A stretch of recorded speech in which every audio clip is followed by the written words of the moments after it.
అందరికీ నమస్కారం. చాలా సంవత్సరాలు బట్టి ఈ పైరసీ అనే మహమ్మారికి ఆ బారిన పడ్డ మేము ఎలా తప్పించుకోవాలి, ఎలా బయటపడాలి అని చాలా వర్రీ అవుతుండేవాళ్ళం. ఇది ఫిల్మ్ ఇండస్ట్రీ మీద డైరెక్ట్గా ఇండైరెక్ట్గా లక్షలాది మంది ఆధారపడి ఉన్నారు. ఇది ఏ ఒక స్టార్స్తో, పెద్ద డైరెక్టర్లతో, పెద్ద నిర్మాణంతో కాదు. ఒక లైట్ బాయ్ దగ్గర నుంచి, చిన్న మేకప్ మ్యాన్ దగ్గర నుంచి, థియేటర్స్ దగ్గర గేట్ కీపర్ దగ్గర నుంచి ప్రతి ఒక్కరు ఇంట్రెస్ట్ మీద ఆధారపడి ఉన్నారు. ఇంతమంది కష్టాన్ని ఒకడు అప్పనంగా వచ్చి దోచుకుంటుంటే, దౌర్జన్యంగా వాడు ఎదురు సవాళ్ళు ఇస్తుంటే ఇది తట్టులేని పరిస్థితి.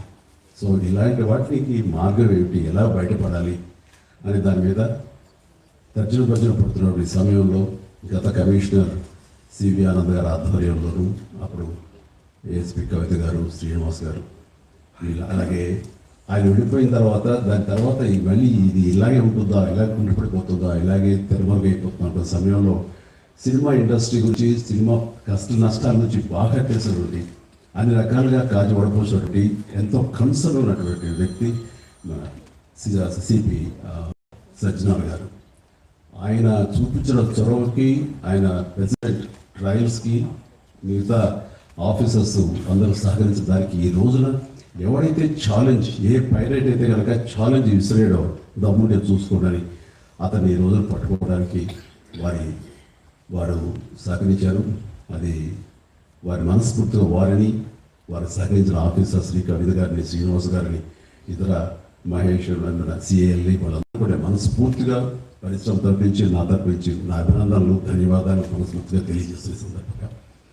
అండ్ ఆ తర్వాత ఇది ఇలాగే ఆగిపోకుండా కొనసాగే విధంగా పరిశ్రమ ఒక్కటిగా ఉంటూ, ఆరు సినిమా తీసావు, రిలీజ్ అయిపోయింది, దానికి మన బాధ లేదు అనుకోకుండా ప్రతి ఒక్కరు కూడా ఇది మన పరిశ్రమ, ఇక్కడ ఎంతో లబ్ధి పొందాము, దీనివల్ల మనం అభివృద్ధిలోకి వచ్చాము, దీన్ని కాపాడవలసిన బాధ్యత మన అందరికీ ఉందని ఒక సంఘటితంగా ఒక్కటై పోలీసు వారిని ఆశ్రయించి వాళ్ళ సహకారం తీసుకుంటూ, వాళ్ళకి మనం కాంప్లిమెంట్ చేస్తూ ఇలా ఒకరొకరు సమన్వయపరుచుకుంటే కనుక ఖచ్చితంగా ఇది ఏదో రోజుకి ఇది రూట్ మాపడానికి మన ప్రయత్నం మనం చేయొచ్చు.